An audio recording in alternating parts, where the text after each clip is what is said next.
glad to see some familiar faces, so that's great. So today's topic is hot topics. Can you see the slide here? Oh, no, I need to share my screen. I'm sorry. Okay. Joanna's not here, so we're not our usual, it's eliminated our organization. That's okay. Okay, now you should be able to see my screen.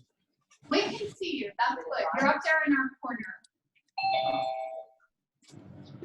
Okay, can you see the slides? We do. Okay, great. These are the topics that I recommended for hot topics.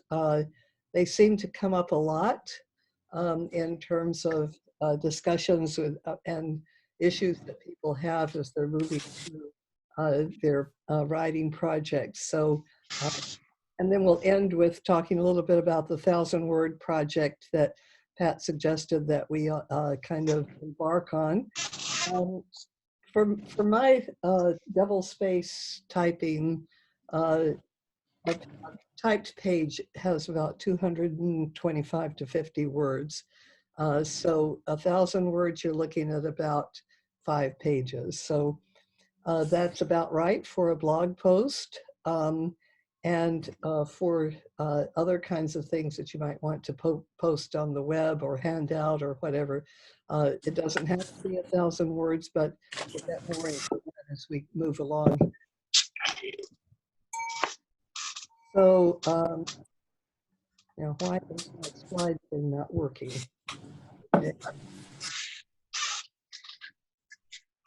Peer review. Okay, I was doing the wrong thing.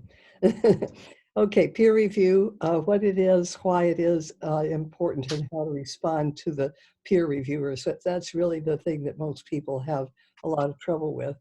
But it's also important in these times that we're living in because of dishonest publishers to really know exactly what peer review is. Peer review, interestingly, before there was a photocopy machine invented and became common, which would have been what, about the 1970s?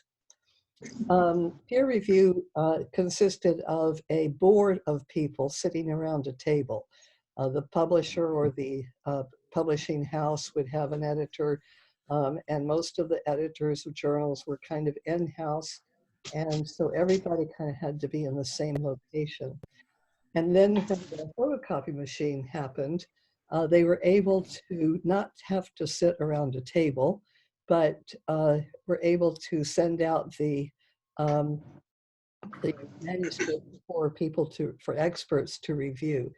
And historically, the nature of what we think of as the gold standard of peer review in these days has been at least 2, often 3 expert reviewers that are selected by the editor from a panel or from a network of people in the field.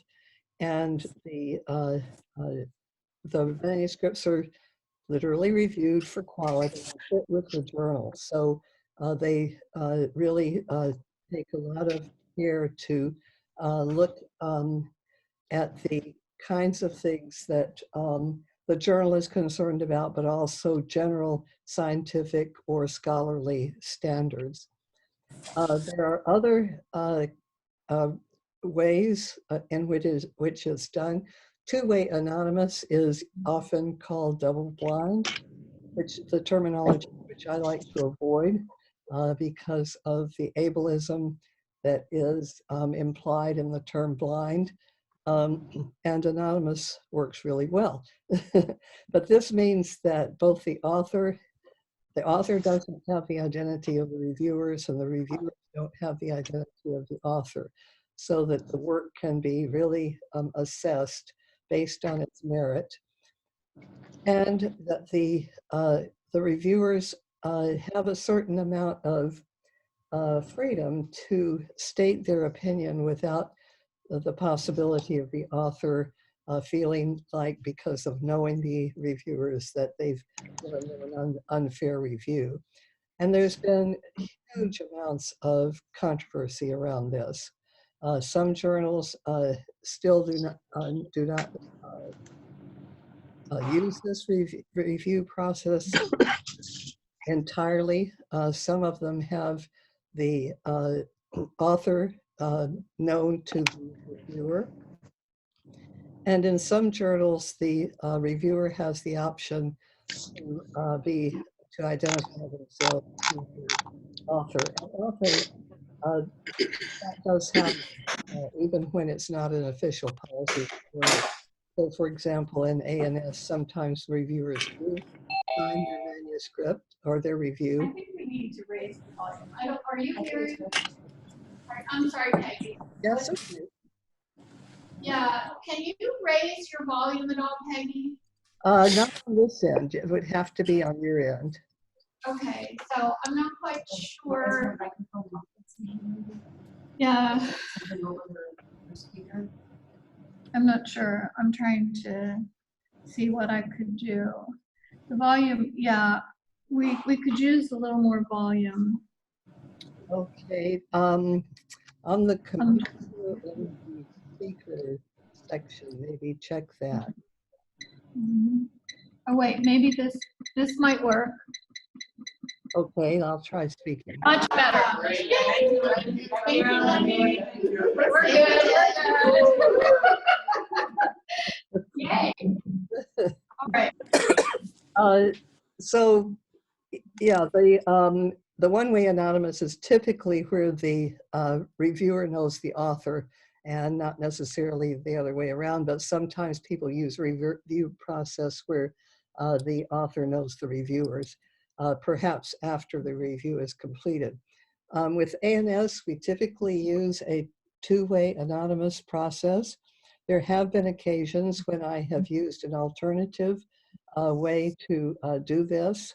For the March 2019 issue of ANS, that was we accepted for review about 6 articles that were submitted as potential articles to be used as the basis for the Case Western Reserve Nursing Theory Conference that was held in March of 2019. And because the authors were all well known, what I did was assemble a group of reviewers who met on Zoom after they had read all of the articles that had been submitted for that purpose. And we accepted 4 of the group that were submitted.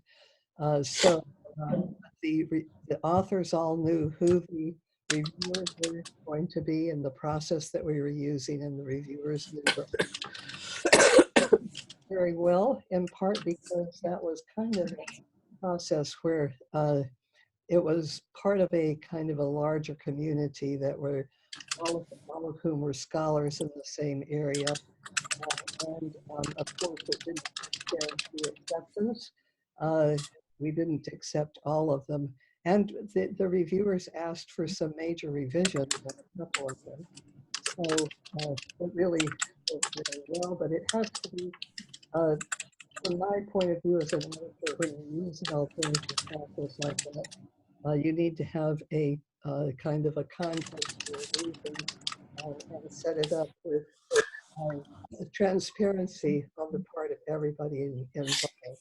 So the ANS advisory board people were part of helping to kind of approve the process that we were going to use for this. And it wasn't just simply an editor's decision. I might mention also that when I found that ANS. Excuse me, Dr. Chen, may I say something? Yes. Could we ask the other people that are, I mean, I'm on the phone too, but everybody on that has called in to make sure that their mic is muted, because I can hear typing in the background and it's a little distracting. Good idea. Thank you. Thank you. Yes. as the editor of ANS, I was determined to reduce the gatekeeping role of the editor because to me, a scholarly journal really needed to be something that was uh, uh, generated from and represented the interests of the discipline, not just one person. So I have held to that premise or that kind of uh, policy or underlying value from day one when ANS started. And most journals uh, have taken various steps to do something like that. Although for some journals, particularly in specialty areas, the editor does play a larger role in kind of shaping the nature of the journal. And regardless, the editor does have a huge influence on the nature of the journal. But as far as what we publish, I've been really committed to making sure that it isn't just my decision, and I have never accepted an article just because I like it. And I've never rejected an article just because I don't like it. So if we find something wrong with it, if the reviewers approve it, it goes in uh, with the only caveat being space available. Okay, so that's the kind of the models that are used. It's really not necessary, but it's helpful for you to know the model that's being used before you submit your work to a journal. And this should be outlined in detail on the journal website, or at least in the guide for authors. Some websites, their author's guide is a PDF download, but it should be available on the site. And at some place, either in the author's guide or on the website, there should be detailed information about the nature of the peer review model that they are using before you submit the journal to the journal. For more information and to kind of really explore the issues involved, every year now for the past 7 years or so, there's been a peer review week that is sponsored by several different organizations. The group that runs the Scholarly Kitchen blog that I have recommended before, and I think I have several suggestions about that blog. The Society of Scholarly Publishers is the group that sponsors Scholarly Kitchen. And they, along with other groups that are invested in improving peer review, every fall has a big week now that it's not they do have a conference typically in Chicago, but it's basically online, lots of webinars, lots of activities that different organizations organize to really look at how can we improve peer review.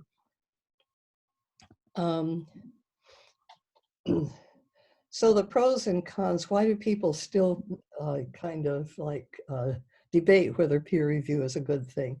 The pros, of course, monitor the veracity of the published content.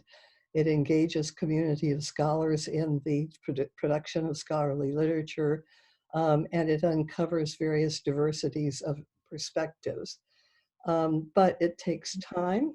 It mystifies agency, meaning that anonymous process that we use has its disadvantages. And it can be, I think I have the wrong word there, but confusing. That's the, people get, if an author doesn't understand what a reviewer is saying, there's really very little opportunity to try to get clarification. Sometimes authors contact me and ask me if I can facilitate getting clarification on a particular point. But typically, you kind of just have to take the review at face value as what it is. Sometimes reviewers want to be known and they want to ask for more, but the other thing that happens in this along the line of confusion is that sometimes reviewers don't understand what the author is trying to say in the manuscript, and they read it without understanding fully what the manuscript is trying to put across. What I recommend to authors when that seems to have happened is to understand that there will be other readers who are also confused and do not understand what they're saying. So try to make whatever that point is just as clear as possible. So responding, sit down in front of the fan with a cold drink and cool yourself off. Often reviewers really do create strong emotional responses. And that's happened to me as an author sometimes, especially when I realize that reviewers just don't understand the topic or misread something that I have said. But it's important to take all of the comments that you get very seriously and understand that that's one reader, but that reader is similar to how other readers, when it is published, will see your work. So be sure to eliminate any points of confusion. If somebody has said that you didn't sufficiently look at the literature or you left something out, then you need to either go to the literature to find out what you've missed or clarify the limitations of what you have done. Or account for what wasn't in your manuscript that you do know about that you mention. And explain, integrate any explanations that clarify for the readers. And this is a biggie. These two, never turn away for a request for a revision. If you are publishing in a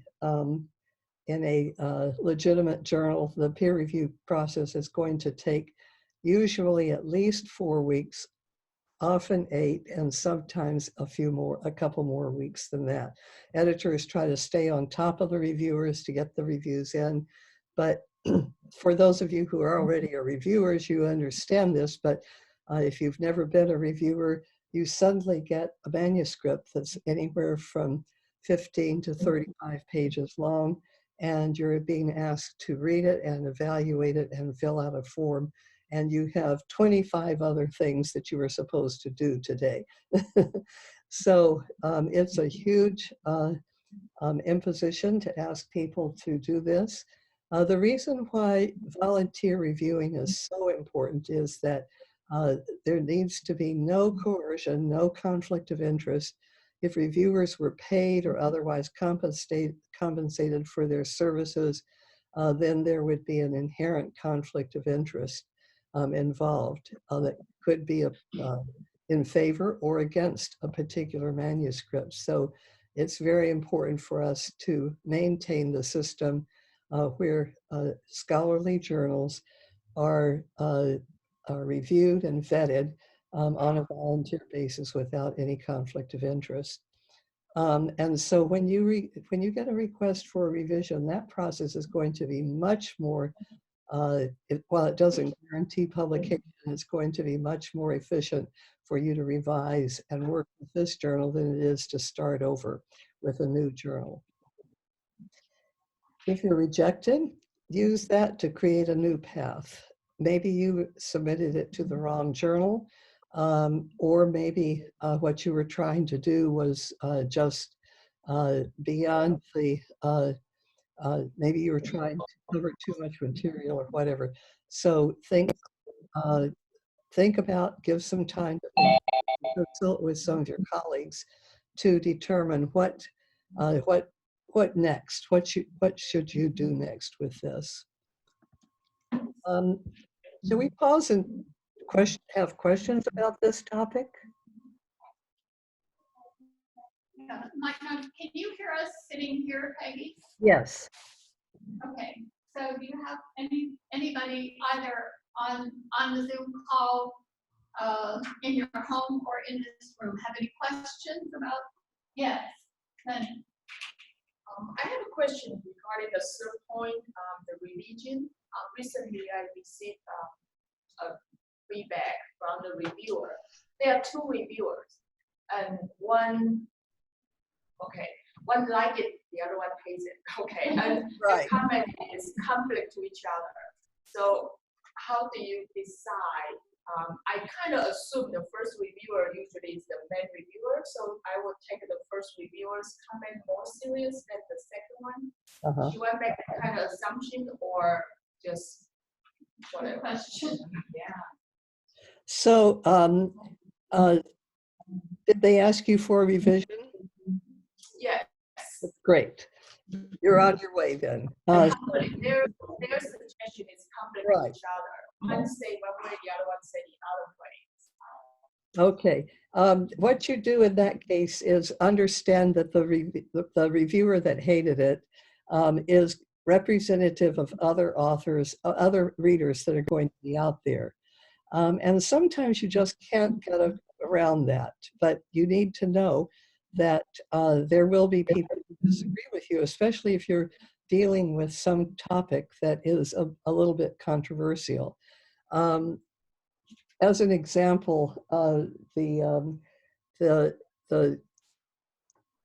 one of the articles that I published on the peace and power process in the classroom was responded to extremely negatively by one reviewer who read the manuscript as a co-opting Christian values and not calling it Christian values.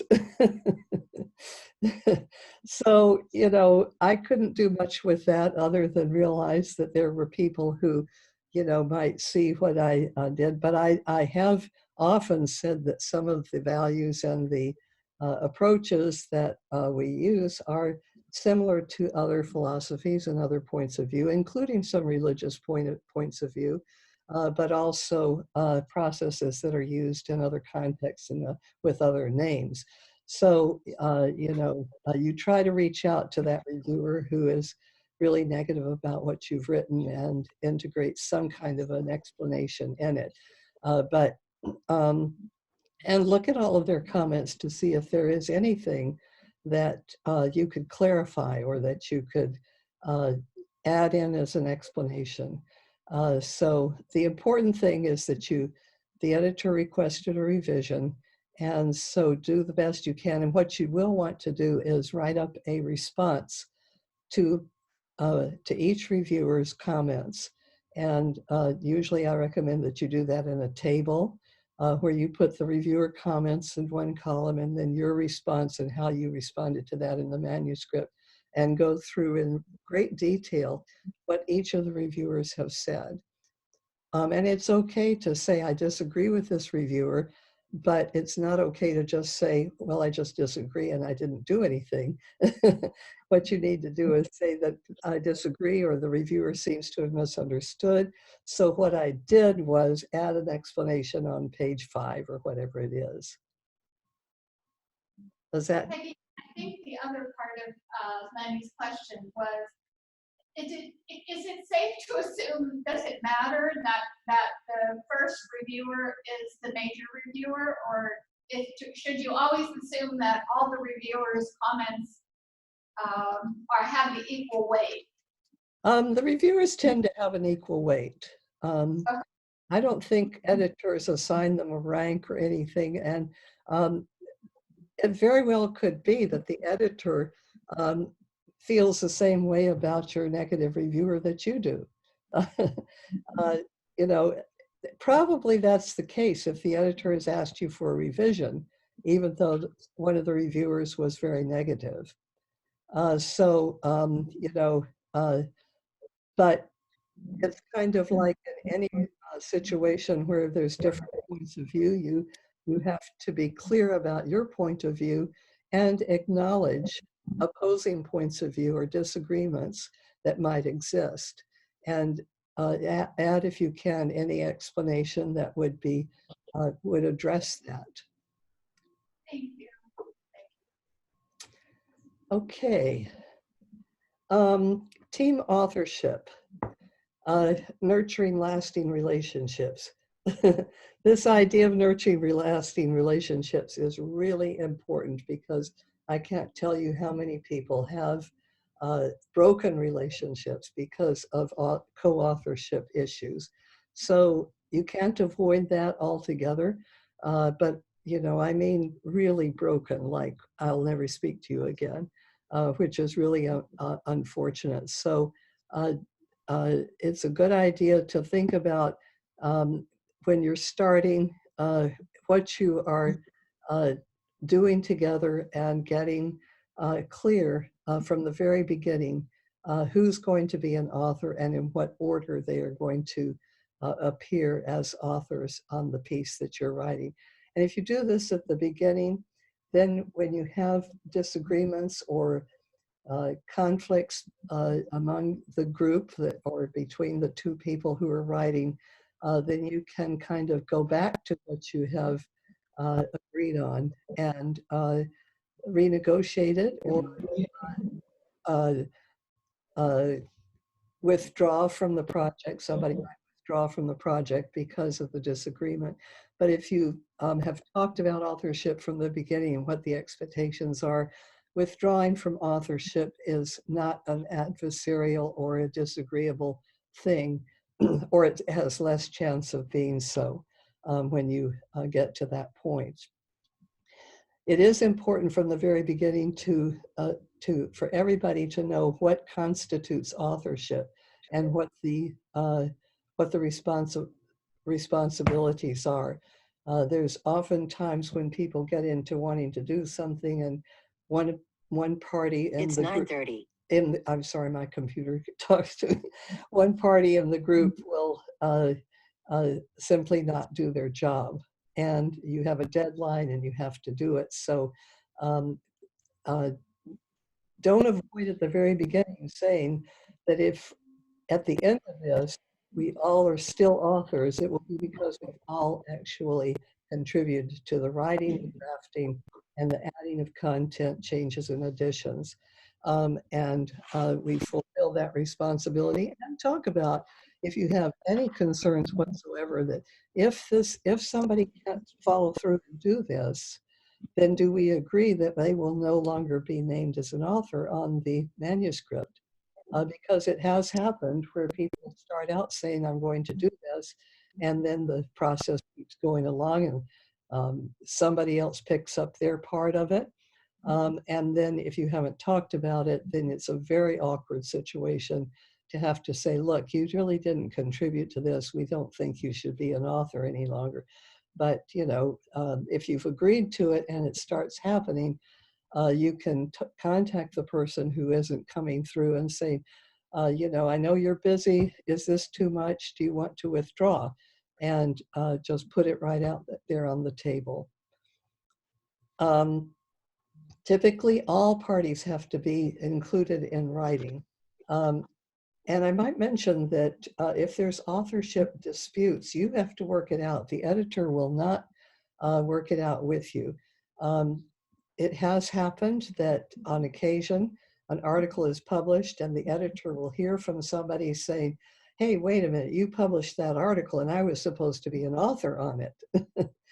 And editors will not get involved in that. They will simply say, you will have to work that out with so-and-so who is the primary author on the article.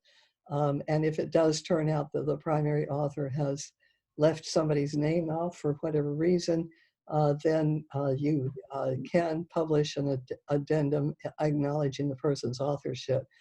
But if you're communicating clearly all the time at every step of the way, that really shouldn't happen.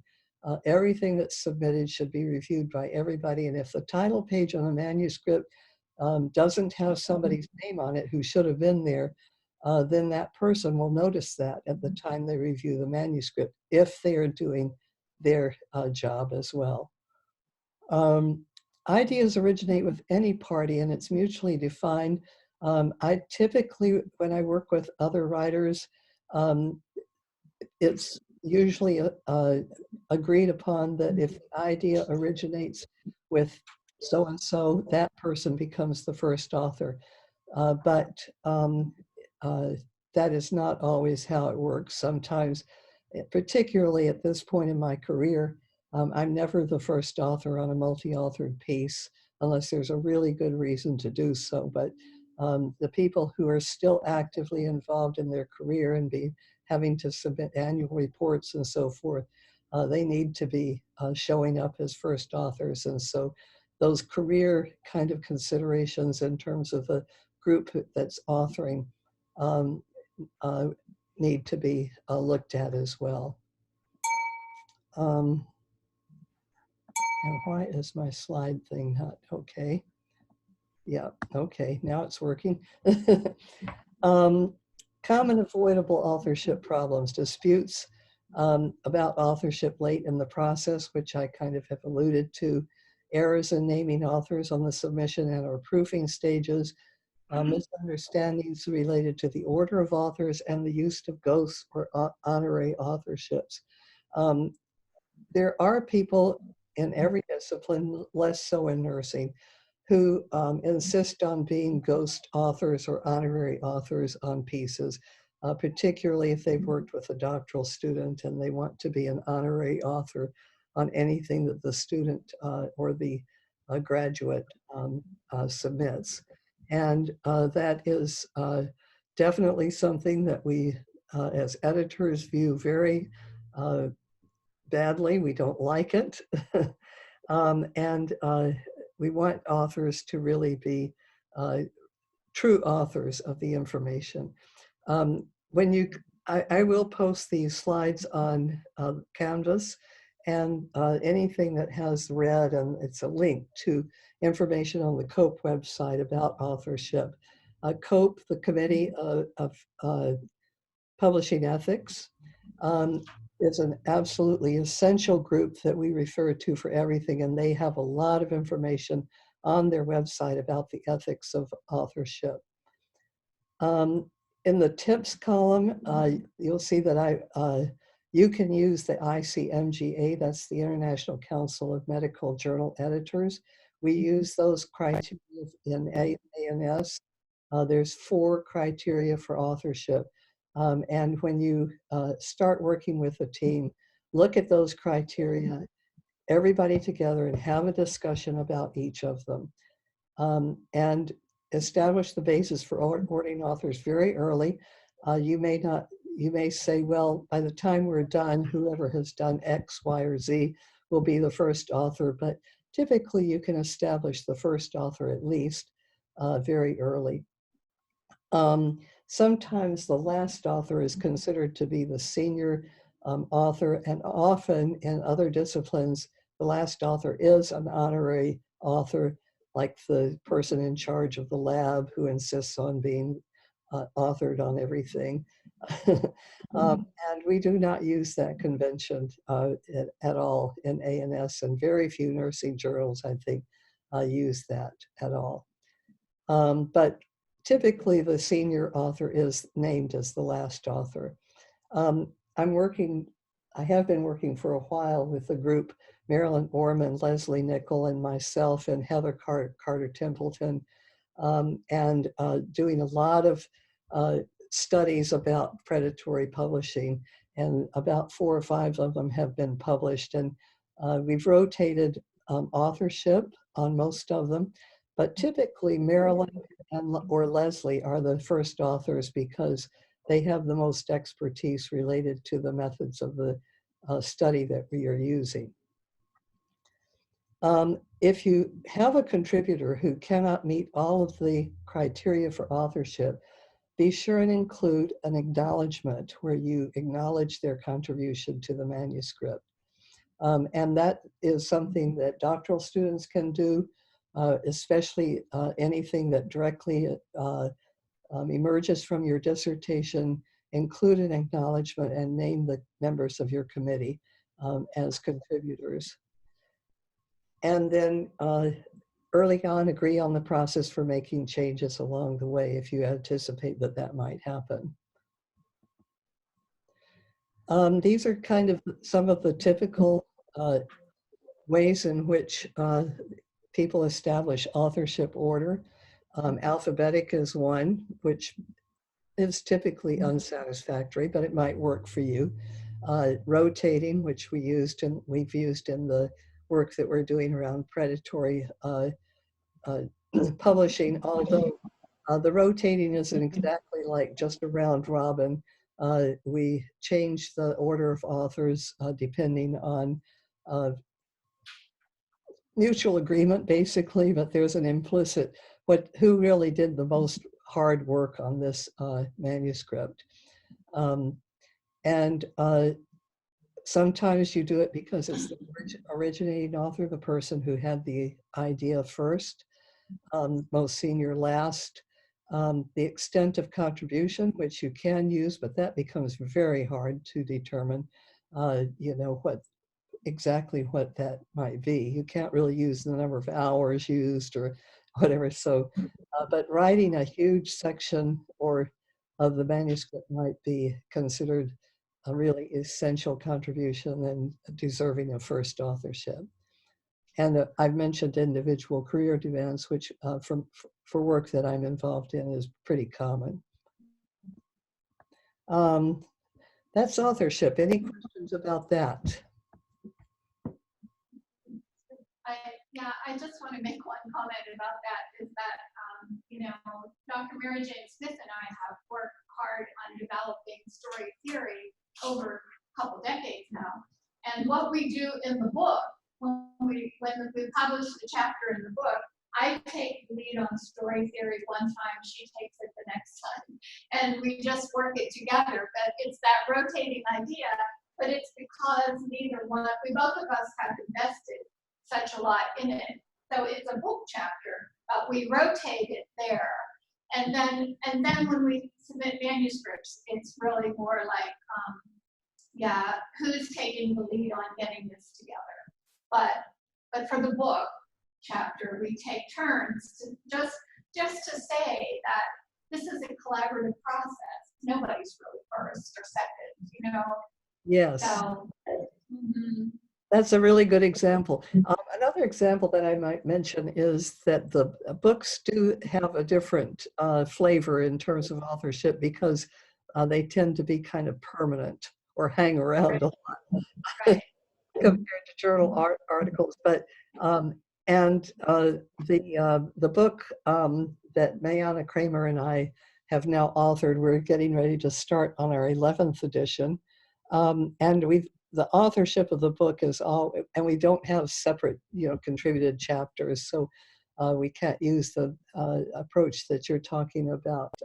But when we first started the book was my idea. The publisher contacted me, and then I asked Mayana to join me on it, and she was really glad to. She has a wonderful background, and we've worked together successfully since 1982, when the writing first began. The first edition was published in 1984, and because it's a book, it has to keep the same, or the publisher likes for it to keep the same authorship order. But honestly, Mayana and I have equally contributed to it, and we really are equal authors. And what we've tried to get the publisher to do is, instead of putting our names on, like one line and then the next line, to put both of our names on the same line is a subtle indicator that we're both equally contributing to the work. So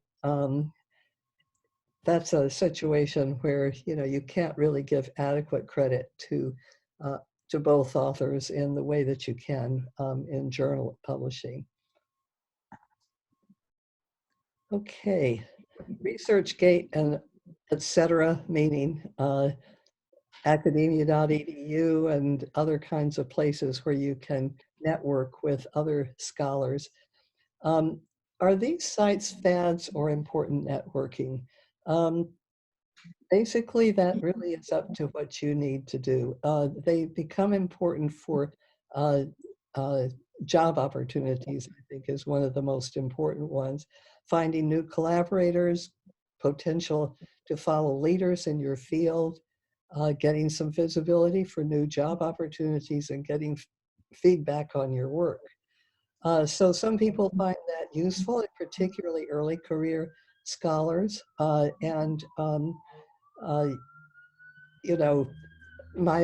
own personal I don't use, I have a ResearchGate account and an academia.edu account, but I don't use them and I'm not active on them. And I think that you'll find that that's true for many senior scholars. But if it seems to be useful to you, go ahead and do it. But you have to be aware of the cons, which are really pretty important. There's a huge risk of copyright infringement. And in fact, ResearchGate has been under litigation for a number of years because they've allowed people to post copyrighted material without getting permission. And when you, most publishers now in the copyright agreement and in the author's guide, they lay out very clearly what you can and cannot do in terms of posting your work online on any platform. ResearchGate is a common one, but also there are a number of others, including if you have your own website, you could publish and post a link to an article or download for an article that you have published. What the policy for ANS and for many other many other publishers is that you can post on ResearchGate the approved manuscript of your article that has been published, not the PDF of what's published in the journal that's been copy edited and formatted and looks nice and pretty for the format of the journal. That you cannot post, but you can post the manuscript that was finally approved for publication. And if you're on ResearchGate and you go looking around, you will see that that is not typically what people do. And the publishers have had a lot of controversy about that. They've filed lawsuits. ResearchGate has been cooperative. If a publisher asks them to take an article down that a user has posted, they will do that. But the publisher has to ask. And it's the publisher who takes that responsibility when they own the copyright. If you own the copyright, you have to monitor that yourself, which is one of the reasons that personally I like handing the copyright over to somebody else. The publisher, they assume all of these kinds of rights and responsibilities that I'm moving beyond. I don't want to have to deal with that anymore. But the fact is that it's a huge investment of time and money for publishers to monitor this. And they have systems that are kind of automatic trolls that kind of look for that kind of thing, but still it's a huge issue. And so it's not often that they will actually be able to follow through and ask for everything to be taken down that needs to be taken down. And some of the smaller publishers just can't do that. They can't put the investment into it. I've already mentioned that the majority of participants are students or early career participants, which is great because one of the most important things about doctoral education is connecting with peers who are interested in doing the same kind of work that you are, and your colleagues in your class and classes are really important, and they will remain important throughout your whole career. But now also finding ways to network with other students and other early career people is really important. This is one of the reasons that we're so excited about being able to establish the Nursing Theory Conference now as an annual event.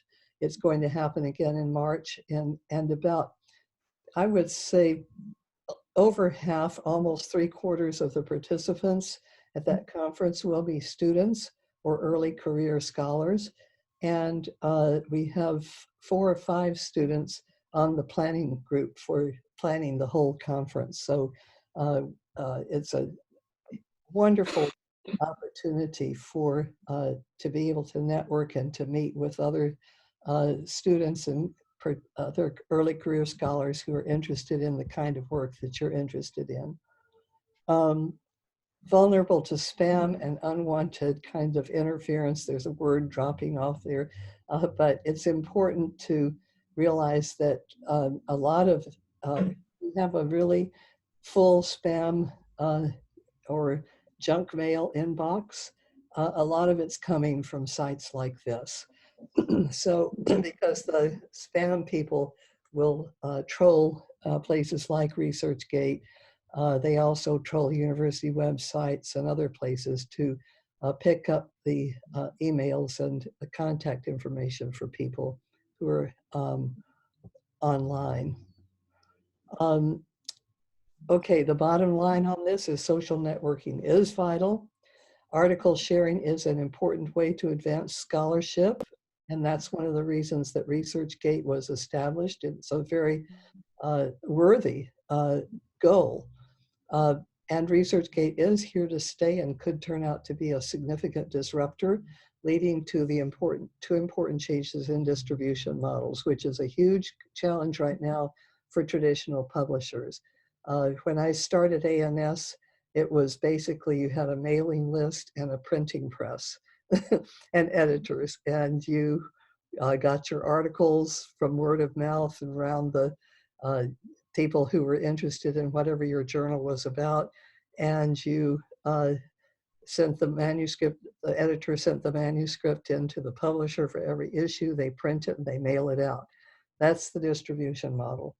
But now, that distribution model is no longer adequate. Of course, it still exists as part of what happens with distribution, but this is one of the things that there's a lot of disruptors trying to figure out how can we better do this now with the access to the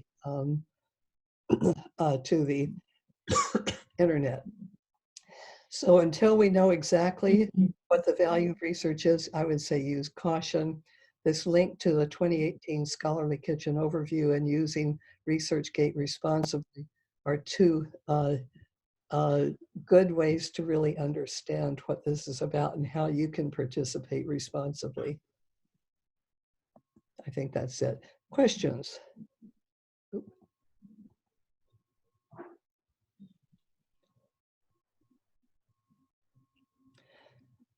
Okay, we'll keep going. And then at the end, if you think of something, and we're down to our last 10 minutes, I'll try to watch the time here.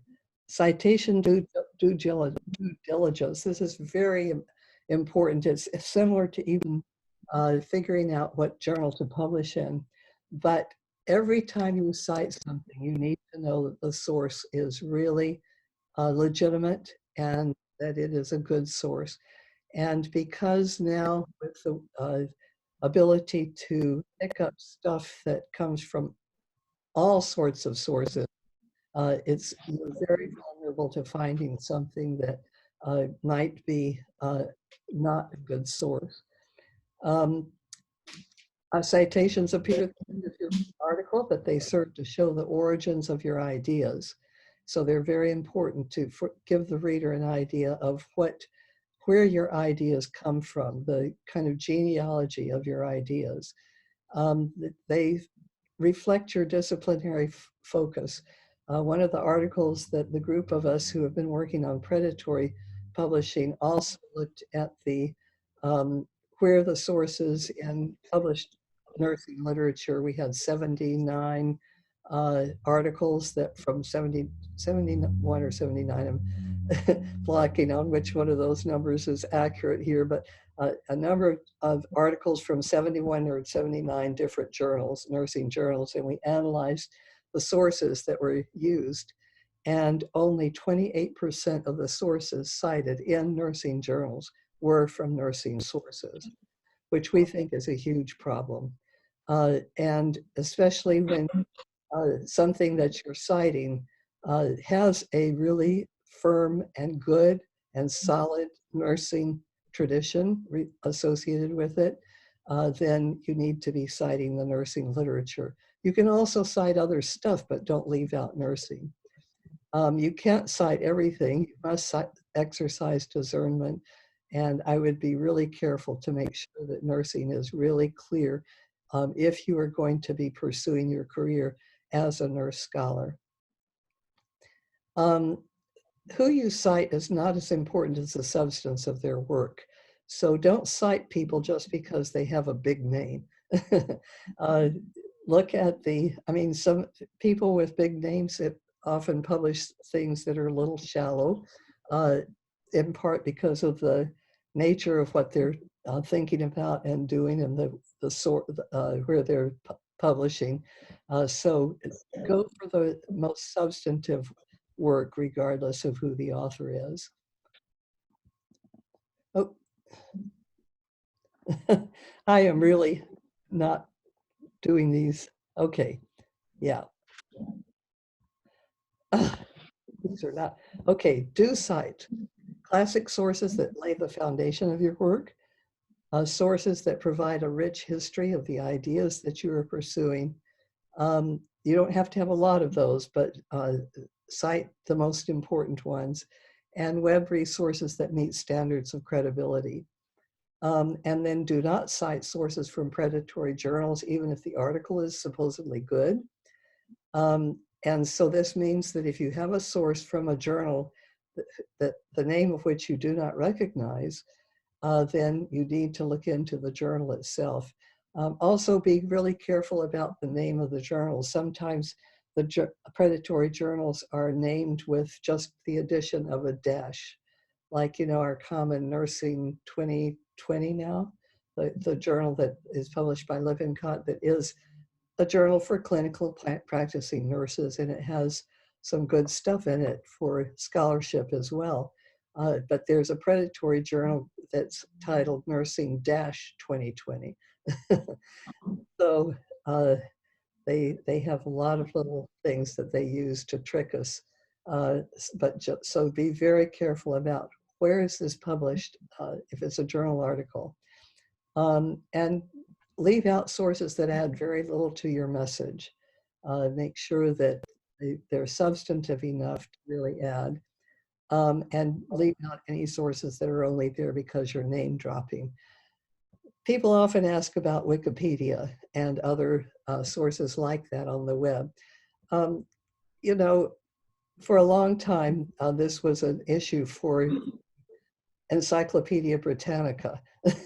Now that really is not an issue, but Wikipedia is, and it's really the same issue. So you can cite those sources as long as the purpose for using them is really clear. So for example, if part of what you are exploring is how the public views a particular topic and it's part of your background, Wikipedia is a good source, because that is really accessible to the public, and you can use it as an example of what the public is reading and what the public is thinking about and how it's being presented to the public. Questions about this?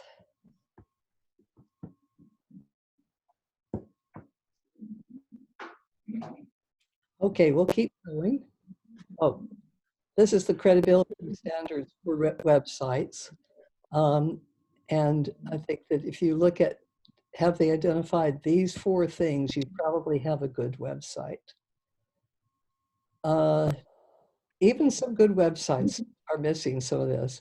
Like a website like WebMD, which is kind of a Wikipedia for the public, but it has good information on it. They often do not name who the author of a piece is. And so that frustrates me a lot, but there's other dimensions by which you can determine that it, typically organizational websites don't name the authors of things. They assume that if it is published by, say, for example, the American Medical Association or the American Nurses Association, that it's assumed that the association has given authority to whoever the actual author is. Okay, our 1,000-word project. By April the 15th is what Pat and I have kind of come up with. Select a blog or other outlet for a 500 to 1,000 word essay, and create a title. state your central message, which is what your takeaway needs to be, and start with a from the heart, passionate essay justifying your message. So it helps to kind of read other blogs to kind of figure out, well, how do I do this, and how does it go? And of course, you know that I will recommend Nursology.net. That's a good blog to look at and follow. And do kind of browse through the last, say, 2 months of blog posts. We post on Tuesday morning every week, and you will see that there is a real broad variability in terms of the nature of blog posts. And a contrast that I might mention, actually, I'm going to stop sharing my screen so that we can see each other for a little bit.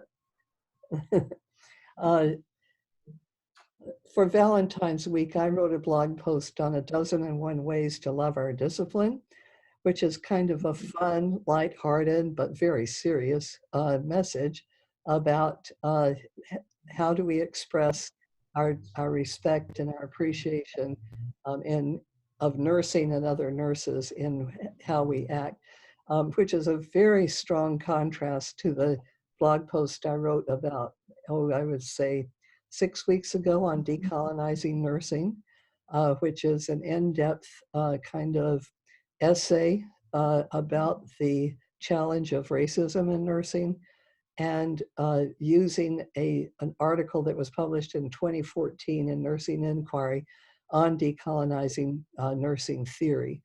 It's 10 o'clock. Kind of working on that idea in that article and pointing out the points that they did, and then adding my own take on what this challenge is all about. And my computer has reminded me that it's now here 10 o'clock, 1 o'clock for you. So I know that some of you are going to have to move on, but I'm happy to hang out for a few minutes and address questions. Does anybody have any questions about how we're going to do the blog or the 1,000-word essay? I think maybe the slide said like a title and like something that's passionate, like a passionate sort of beginning that engages people, right? And I thought that we could perhaps meet, or maybe we could post them on Canvas. What would be the best way to do that? Maybe post the title and like, what else could be useful to have on Canvas, Peggy? The title would be a good beginning, right? Yeah, I think so. But putting up a title and maybe what your takeaway message is that you want. Okay, so let's start there. Let's start by posting the title and the takeaway message. And this is up to you. If you don't want to do this, you can sort of be a voyeur and just participate with those who are doing it. I know each of you has your own time commitments, and so I don't want to impose this without, and maybe if you also could give some idea to where you're thinking you might want to put this, right? Yeah. That would be helpful too, based on some of the comments that you've already given today.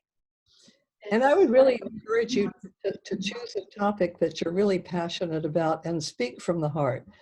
Don't worry too much about, this is not, we're not going to look at this as a term paper or a journal article.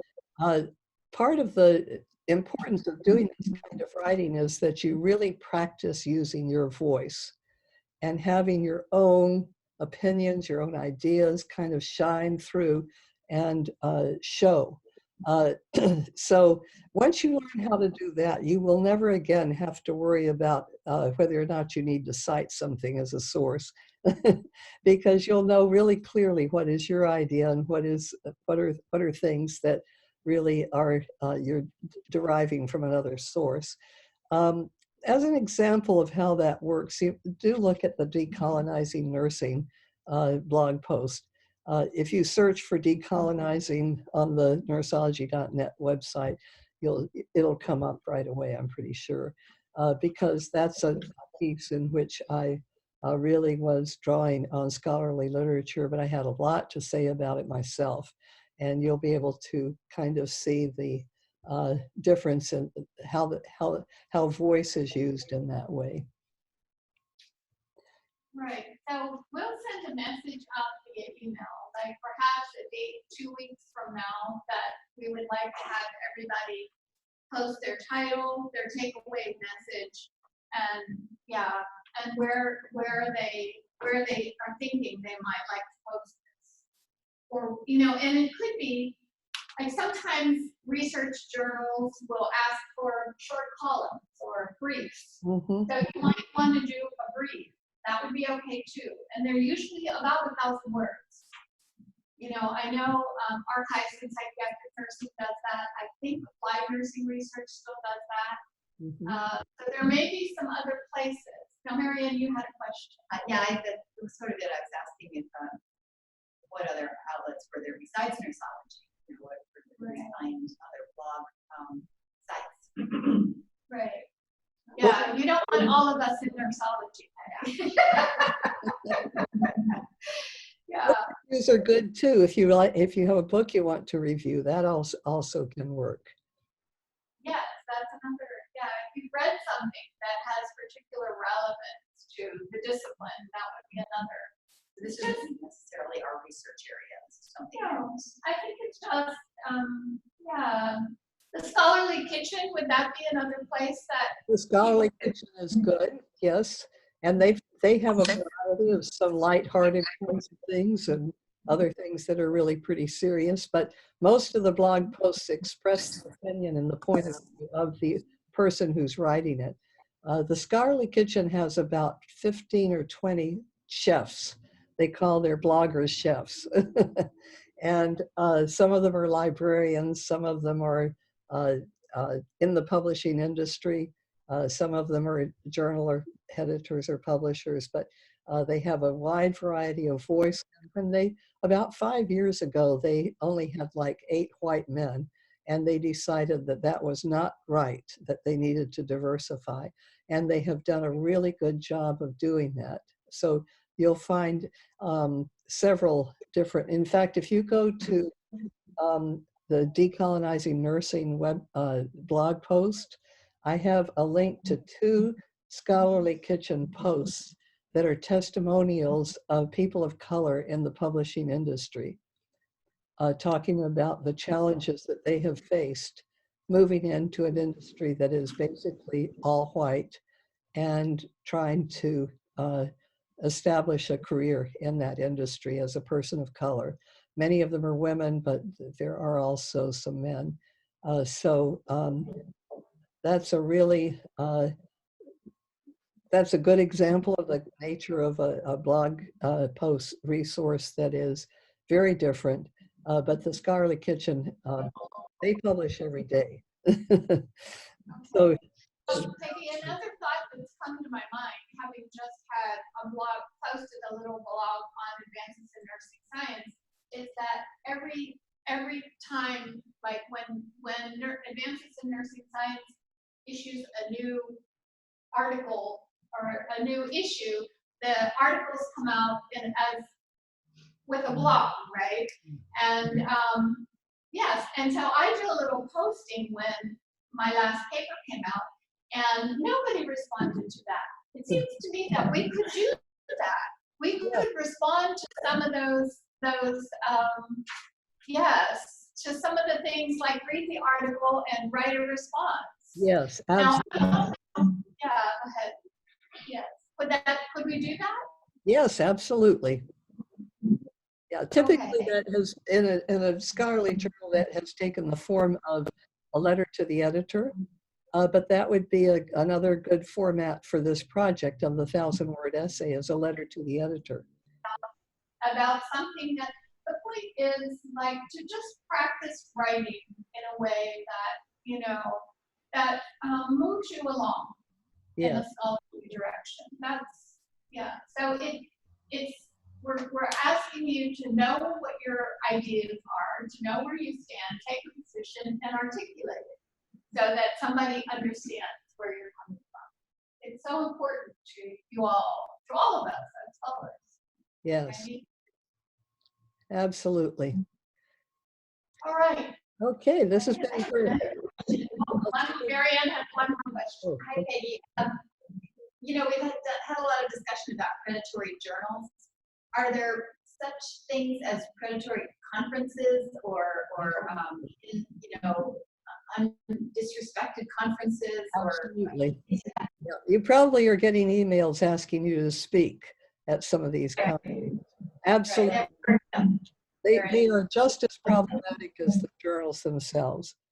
So be very careful about that. Is there a way to vet them to see if Yes. Oh, one? yes.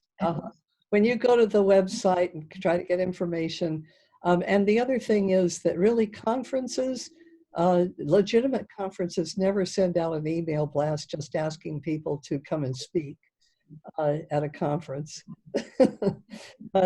You know, they usually call for abstracts, and then they submit the whatever is going to be presented from your abstract. And the abstracts are reviewed, or they contact somebody who really already has a reputation related to the conference as a keynote speaker. But they will call you on the phone or send you a personal email and tell you about the conference.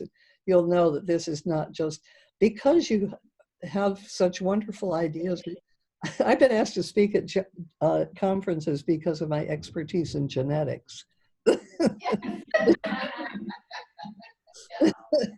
For that, So it's pretty much just ignore those. and the emails that you get in your inbox from the conferences are just as common as the emails from predatory publishers. Yeah. All right. Well, thank you all. Thank you, Peggy. We'll see you Okay, in March. and I will put the recording on the Canvas website so other people can tune in. Okay. Okay, Don't bye-bye. forget to fill out your evaluations if you're still on. Do Oh, that. yes, there is an evaluation. Yep. Look Right. for I'll send out an email. that. Okay, Okay. great. Thank you, Peggy. Thank you.